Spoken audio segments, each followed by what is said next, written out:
High বন্ধুরা, চলে এলাম দেখো নবম পাঠের কবিতা নিয়ে।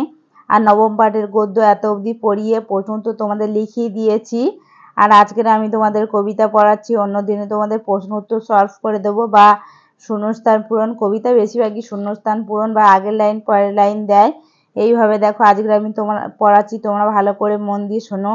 নদীর ঘাটের কাছে নৌকা বাঁধা আছে, নাইতে যখন যাই দেখি সে জলের ঢেউয়ে নাচে। আজ গিয়ে সেইখানে দেখি দূরের পানে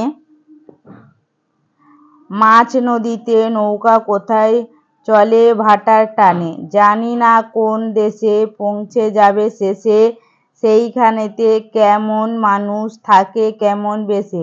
থাকি ঘরের কোণে, সাধ জাগে মোর মনে, অমনি করে যাই ভেসে ভাই নতুন নগর বনে। দূর সাগরের পাড়ে জলের ধারে ধারে, নারিকেলের বনগুলি সব দাঁড়িয়ে সারে সারে। দেখো বন্ধুরা, আমি পড়িয়ে দিলাম। আর আমার পড়ার ভিডিওটা ভালো লাগলে তোমরা অবশ্যই লাইক করো। লাইক করে আমার পাশে থেকো। দেখা হচ্ছে পরের পড়ার ভিডিও নিয়ে।